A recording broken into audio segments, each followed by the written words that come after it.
we wrestle not against flesh and blood,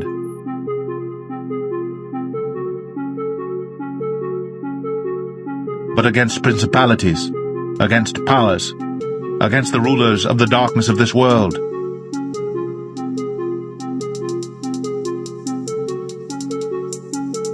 against spiritual wickedness in high places. Wherefore take unto you the whole armor of God, that ye may be able to withstand in the evil day, and having done all to stand.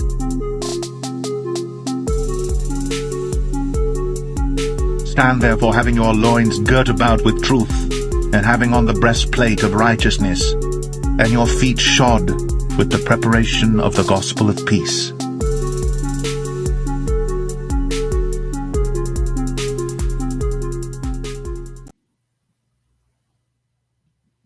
Good morning, everyone. I'm trying to figure out how to actually get back on the screen without having to use my mouse so that it just cuts straight to the next thing. But good morning. I have a coffee this morning and I'm so excited about it. I was able to make one in the nick of time because I woke up a little bit more prepared than I normally am, and I'm very excited about it. And, with that being said, good morning, everyone. I'm so excited to be here for you guys today to go over Job chapter 38 and 39. It's going to be a long few chapters. It's actually very long.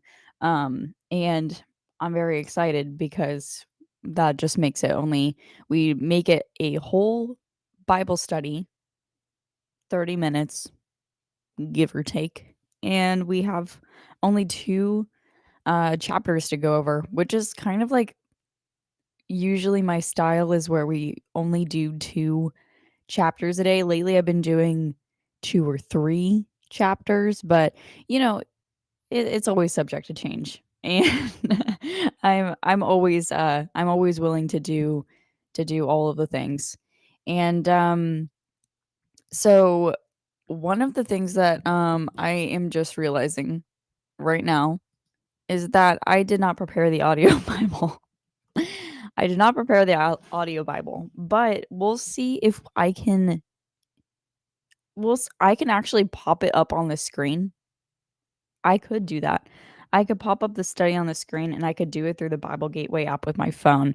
I usually just have um my Bible study up on my phone, or like the live stream up on my phone so I can see all of you guys. But I can also pop it up on the screen next to me potentially. But good morning, everyone. I see the chat. Let me look on the YouTube chat. Good morning, Melanie. Good morning, Carol. Good morning, Gary. Good morning, Stacy down in Instagram. Good morning, everybody. And okay, so here's the thing is let me know in the YouTube chat if you are coming from Instagram already.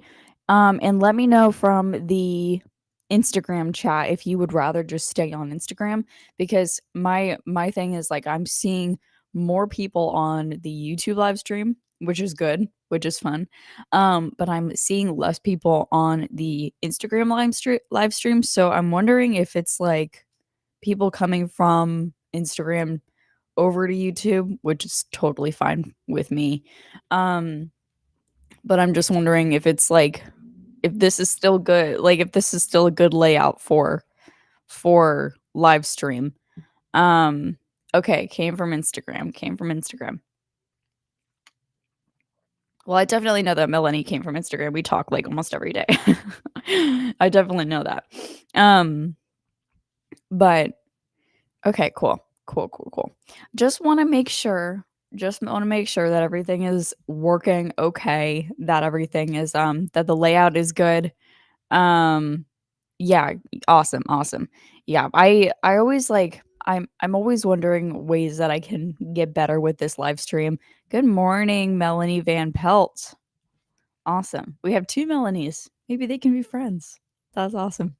Yeah, in the chat too, I want to give you guys some time to let us know where you come from. Let us know your state, where you live, and what you're drinking this morning. I get the amazingness of drinking coffee. You guys pray for me too. I need to start waking up way earlier. And by waking up, my idea of waking up is getting up. When I wake up, I need to be getting up. So, I please pray for me on just really just getting up as soon as I wake up because I really need to start doing that. I need to start I need to start like actually getting up to do some work. Um so chapter 38 today is getting good. Want to know why? Because God is going to speak to Job today. This is when out of 37 chapters, the 38th one is when God is finally communicating with Job. And what's interesting to me about this is that he waited so long before he was ready to talk to Job. He let Job have basically his fit. He let the people who were closest to Job try to talk to him. And when all of that didn't help, now he is coming in. So it's like making the gears in my brain turn. It's like, how many times have I been through something where I have gone through this struggle in my life for so long? And as I am like hearing from every single person, as I am struggling at the max for so long, then the Lord knows at this point when I know that no other help is coming for me, this is when the Lord steps in. And I can think of quite a few different times where that has happened in general, where I've struggled for so long. I've realized that there's no one else to turn to. No one else is going to satisfy me. No one else is going to help me. There's no other distraction around. And this is when the Lord speaks to me. So think about times like that. I mean, that's just like what I going into this is what I'm thinking. And I see down here too as I'm speaking here.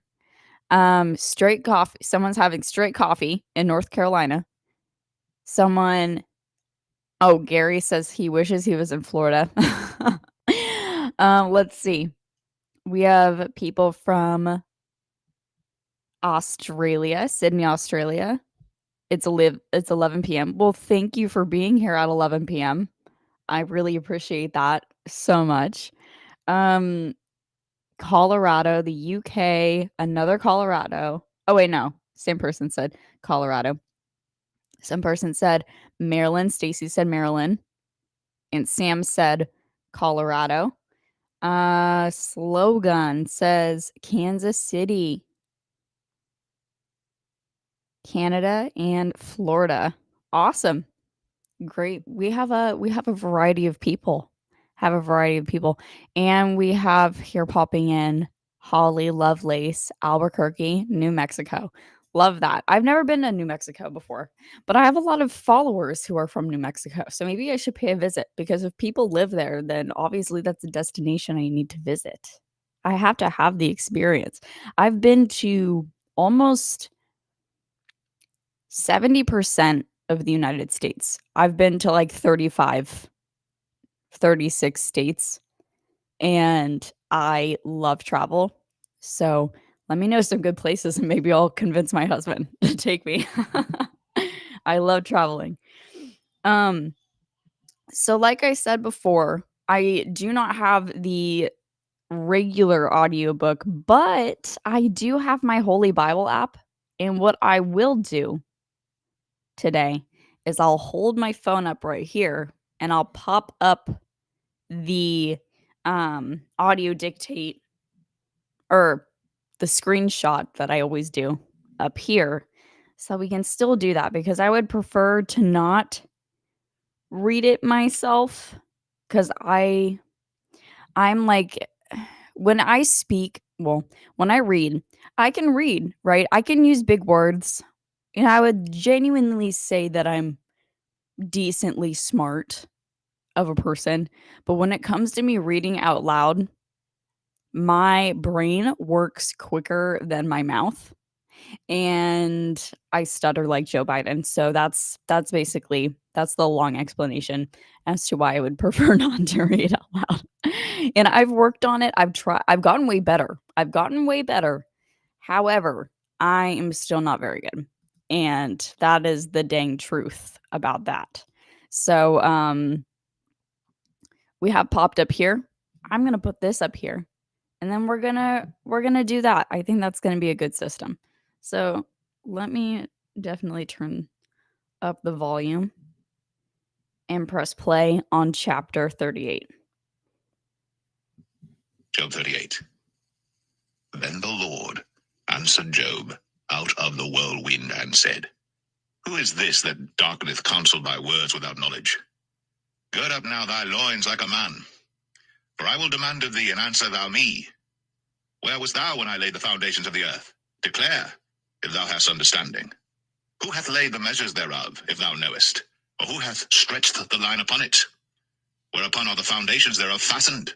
Or who laid the cornerstone thereof? When the morning stars sang together, and all the sons of God shouted for joy? Or who shut up the sea with doors when it brake forth, as if it had issued out of the womb? When I made the cloud the garment thereof, and thick darkness a swaddling band for it, and brake up for it my decreed place, and set bars and doors, and said, Hitherto shalt thou come, but no further, and here shall thy proud waves be stayed. Hast thou commanded the morning since thy days, and caused the day spring to know his place, that it might take hold of the ends of the earth, that the wicked might be shaken out of it? It is turned as clay to the seal, and they stand as a garment, and from the wicked their light is withholden, and the high arm shall be broken. Hast thou entered into the springs of the sea, or hast thou walked in the search of the depth? Have the gates of death been opened unto thee, or hast thou seen the doors of the shadow of death? Hast thou perceived the breadth of the earth? Declare, if thou knowest it all. Where is the way where light dwelleth? And as for darkness, where is the place thereof? That thou shouldst take it to the bound thereof, and that thou shouldst know the paths to the house thereof. Knowest thou it because thou wast then born, or because the number of thy days is great? Hast thou entered into the treasures of the snow? Or hast thou seen the treasures of the hail which I have reserved against the time of trouble, against the day of battle and war? By what way is the light parted, which scattereth the east wind upon the earth?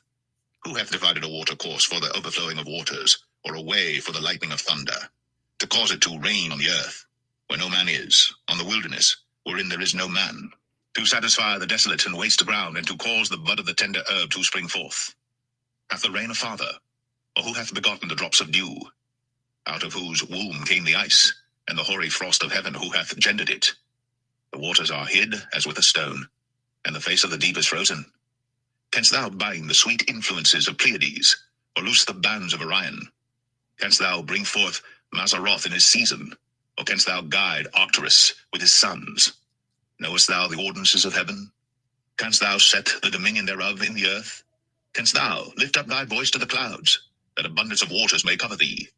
Canst thou send lightnings that they may go, and say unto thee, Here we are? Who hath put wisdom in the inward parts, or who hath given understanding to the heart?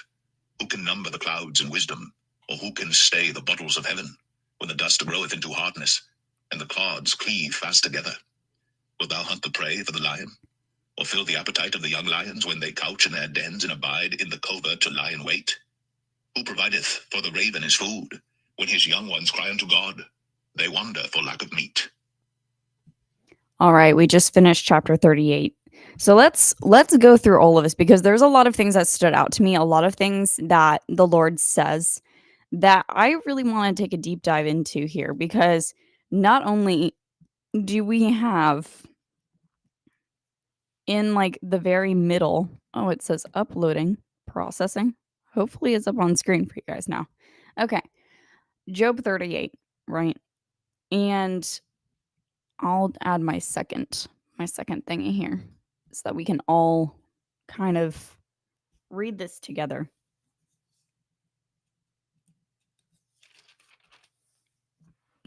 So it says here The Lord is basically talking about his mightiness, his creation of the earth, and everything that he's done, everything that he is capable of. And so the first thing that's interesting is the Lord answered Job out of the whirlwind. So, to kind of give you guys an idea of what a whirlwind is, I encourage you to look it up. And I'll give you guys about 5 seconds before I tell you. 5, 4, 3, 2, 1. A whirlwind is a tornado. Okay. Think about all of a sudden in the air, you're sulking, you're moping, your friends are trying to talk some sense into you, you're not listening, and then all of a sudden, boom, tornado. And the Lord speaks to Job out of this tornado whirlwind. Who is that darketh counsel by words without knowledge? That's the first thing that God says to Job. Who is this that darkeneth counsel by words without knowledge? Ooh. I would not want to be addressed like that.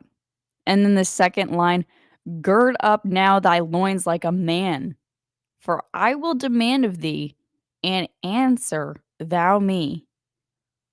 Whoa. I would not want to be called out like that. I would not want to be called out like that, because that is like, it's like when you do something bad as a kid and your mom is calling for the spatula. You know that there's about to be a beat down of sorts. And for the Lord to do this to Job, I've been waiting for this entire time. And I'm really excited that it's happening now, so that I can learn more about myself, so that we can all learn more about ourselves, to apply this to our lives.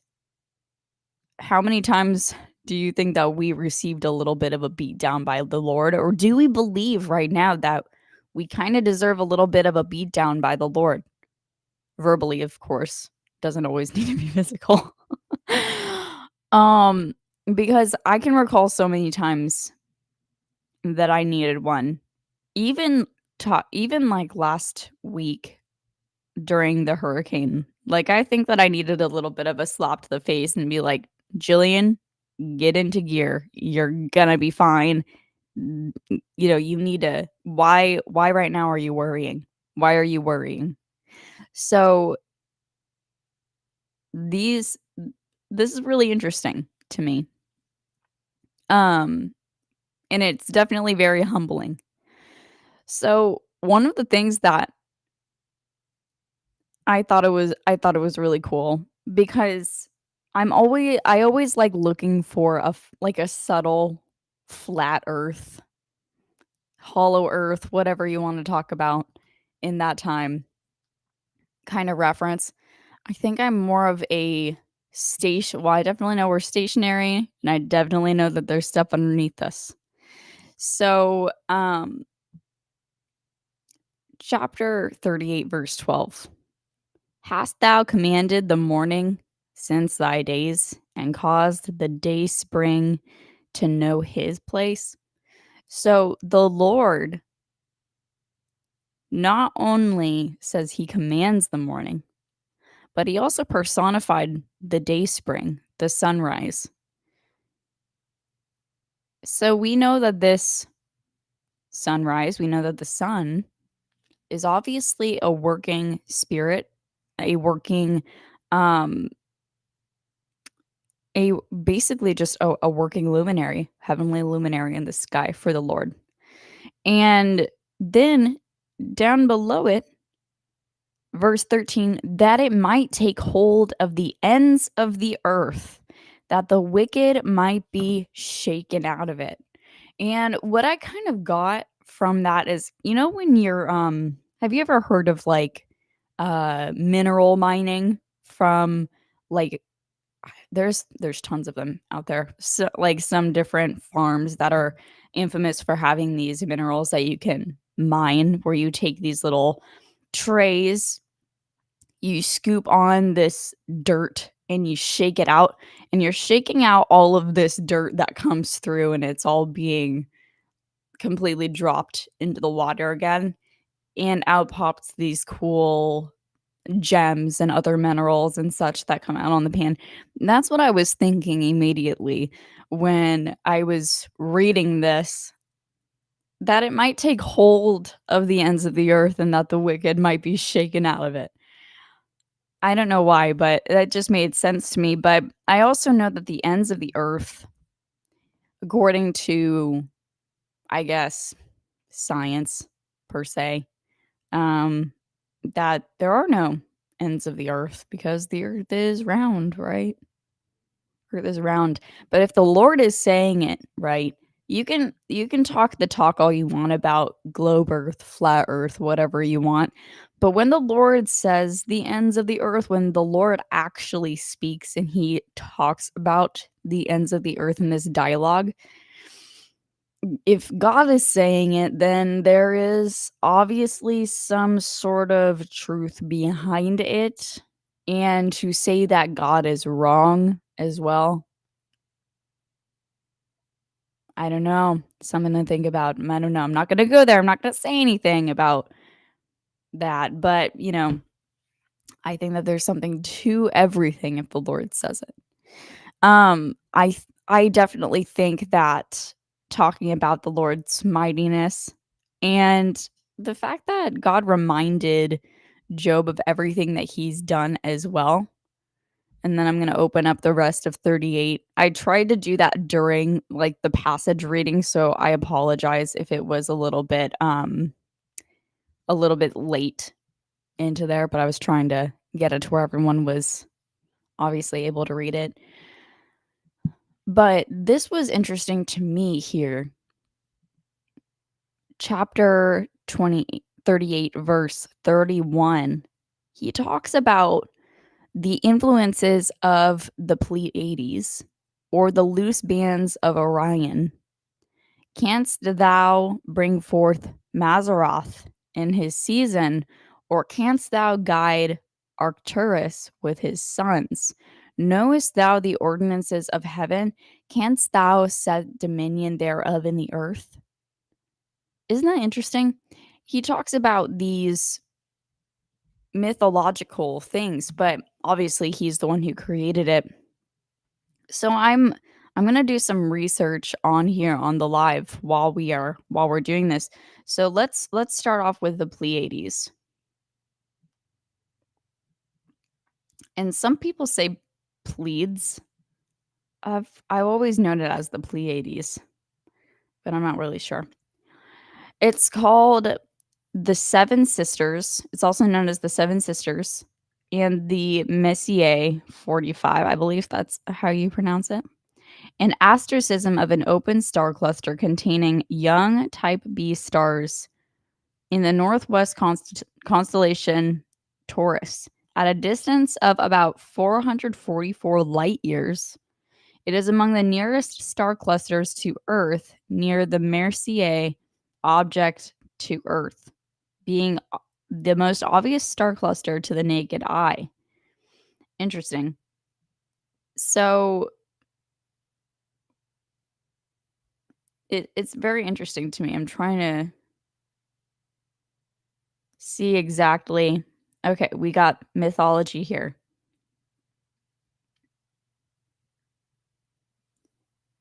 It's always interesting to do research on a live stream because people definitely see my my thought process here. But and here on Wikipedia, I was just researching the Lamen of Ordo Templi Orienti. So that's anyways. So then we have, moving on, the Orion. So what's Orion? Orion constellation, right? Orion is a prominent set of stars visible during winter in the northern celestial hemisphere. It is one of the 88 modern constellations and it was among the 48 constellations listed in by the 2nd century astronomer Ptolemy. Sorry, Ptolemy. There we go. It is named after a Greek hunter. Oh, sorry, a hunter in Greek mythology.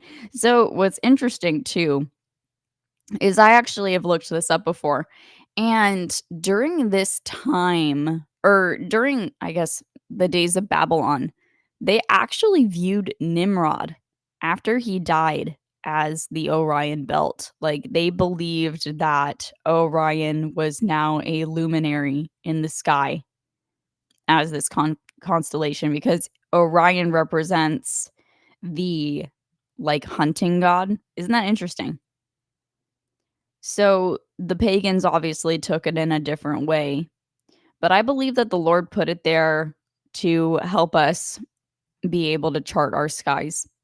So, I mean, obviously, he is going to put things there that make sense to us that we can see and identify right away. So, he talks about Orion. So, who is this Mazaroth in his season? Canst thou bring forth Mazaroth in his season? In his season. Mazaroth. So we're going to look up Mazaroth meaning. The precise meaning is the 12 signs of the zodiac. Ooh, this is interesting. Circle of places, diadems, or crowns. So obviously, this Mazaroth, and it makes sense too. Canst thou bring forth Mazaroth in this season, the zodiac in his season? So that's really interesting to me because the Lord is basically claiming dominion over the Mazaroth, which is basically the zodiac. And basically, what he's saying is, regardless of whatever season is in this zodiac, I can bring it forth. I can bring it forth. I can bring everything forth because I'm more powerful than these things. And it's interesting that during this book of Job, we can obviously see that these things were very heavily practiced. Why is it that God is bringing it up? Is it because of the possibility that internally maybe Job is thinking about some of these things? And I don't know. That's obviously speculation, but it's pretty interesting to me. That's an interesting thing. So then we have the last one, and I'll stop bugging us, is Arcturus. I'm always loving to do this research. So, Arcturus is the brightest star in the northern constellation. It is the 4th brightest star in the night sky and the brightest in the northern celestial hemisphere. And apparently it's a giant red star. And it kind of, what's interesting here is it kind of looks like a little fish. Like the constellation itself kind of looks like a little fish with like maybe an arm. I'm not really sure what I'm looking at here. Stars are weird, guys. Stars are weird. Yeah, it's kind of like the fin of like a little fish. Isn't that interesting? So let's continue on. I just thought it was interesting because obviously these are the reason why I'm bringing it up and talking about it is because obviously we know that these constellations were worshipped and completely people were fascinated over them. And so if the Lord is talking about these things by name, talking about how he controls all of these things, obviously Job made God pretty mad by assuming that God can't control everything. So I do think it's very interesting here. So let's go ahead and read through Job 39. And Job 39 isn't that long, so we'll go ahead and do that. Pop it up here. And we will read through it with my little Bible app on my phone. I always have some sort of audio. Job 39. Knowest thou the time when the wild goats of the rock bring forth? Or canst thou mark when the hinds do calve? Canst thou number the months that they fulfill? Or knowest thou the time when they bring forth? They bow themselves. They bring forth their young ones. They cast out their sorrows. Their young ones are in good liking. They grow up with corn. They go forth, and return not unto them. Who hath sent out the wild ass free? Or who hath loosed the bands of the wild ass? Whose house I have made in the wilderness, and the barren land his dwellings. He scorneth the multitude of the city, neither regardeth he the crying of the driver. The range of the mountains is his pasture, and he searcheth after every green thing. Will the unicorn be willing to serve thee, or abide by thy crib? Canst thou bind the unicorn with his band in the furrow? Or will he harrow the valleys after thee? Wilt thou trust him because his strength is great? Or wilt thou leave thy labor to him? Wilt thou believe him, that he will bring home thy seed and gather it into thy barn? Gavest thou the goodly wings unto the peacocks, or wings and feathers unto the ostrich, which leaveth her eggs in the earth, and warmeth them in dust, and forgetteth that the foot may crush them, or that the wild beast may break them? She is hardened against her young ones, as though they were not hers. Her labor is in vain without fear. Because God hath deprived her of wisdom, neither hath he imparted to her understanding. What time she lifteth up herself on high, she scorneth the horse and his rider. Hast thou given the horse strength?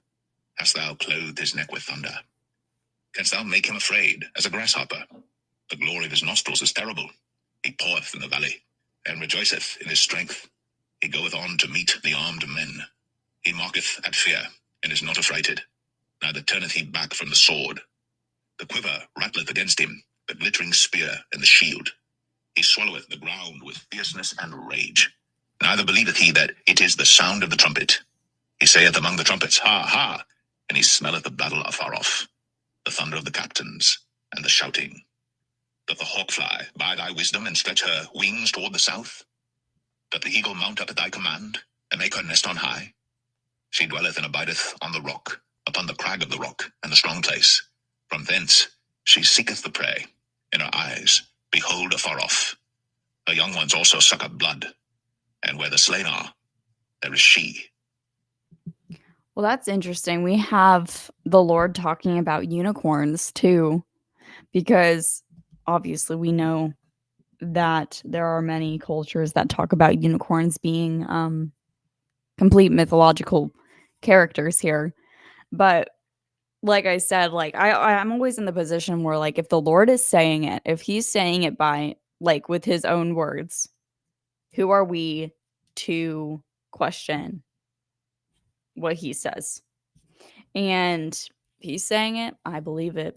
That's the whole point of all of this. But I think that this was an interesting study today. I think that listening to the Lord talking about just his place and where our place resides right now, like, he's basically putting Job in his place, saying, how dare you do this? How dare you say that I am this terrible God? How dare you say that I am a God of misery, a God of darkness, a God of suffering? That is not who I am.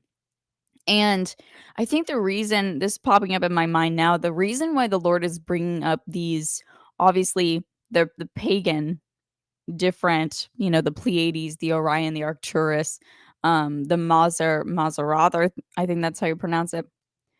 The reason why he's bringing this up is because in those religions, they believe that there is a overruling supreme God that has it's either two conclusions. Either this overpowering supreme God has a brother that is evil, and he is the good God, and he lets his evil brother do whatever, or that he is two in one, good and evil. And this is just not true. And I think that when Job is talking about God here, And he also talks about earlier in being in the marketplace and helping the sick and the poor. So I can only imagine, where he lives, where there must be some sort of level of pagan worship for the Lord to be bringing this up and reminding Job that he controls all of these things, that he controls all of these luminaries, that he is all powerful. He's the creator. And so it's interesting because the Lord is almost hinting that Job has let society dictate his view of the Lord. Even though Job had seen the Lord in a good light his entire life, the Lord had been kind of shielding him from pretty and extreme troubles. And now Job is being faced with them, and he is developing all of these new doctrines of who God is, which is basically based on lies. And so, how many times have we kind of done that where we have, pretty bad luck in life and we start kind of subconsciously because we've been allowing the enemy a little bit of access to our mind each time, then now we're mad at God because now God is punishing us and he is now in a state where he is just, the maker of all suffering. That's not how God wants to be viewed. That's toxic. Who wants to view their parent like that? Like, I would never want to be viewed by my son as that at all. I mean, just as parents, there's a level of fear from the children that, they don't want to do wrong, they want to do right and by the parents, so they're not going to try to, go out of hand, but if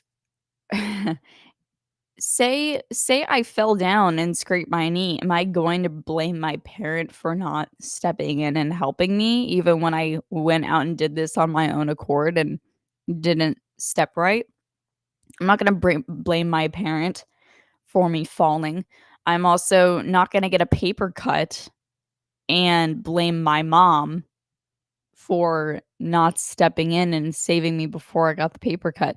It's just ridiculous. And so Job is basically blaming God for all of these issues when it's not. God is obviously allowing for Satan to infiltrate because Satan has infiltrated everything and everyone and except for Job at this time. And so God is saying, "You know what? Okay. I have faith in Job that he's not going to sway from me or part from me. So if you want to try, you can, but I don't think that he will." And this is just kind of the cycle of the story of how it goes. And so I think to be looking at this from a perspective of how we can apply this to our lives, how many times have we allowed for the world to dictate who God is to us based on the situation of our hardship? Because I could probably pinpoint a couple times where I have done that subconsciously and had to kind of be like, no, that's not who God is. That's not who he is. That why on earth would I think that? Why on earth would I do that? Then I'd have to go and repent. How many times have we been mad at God? Because it all comes from the heart of ourself. It exposes our heart and it exposes our fruit. And if our fruit is rooted in resentment and entitlement, we're not going to view God in the way that he is supposed to be viewed. We're going to be viewing God by the way that the world views God.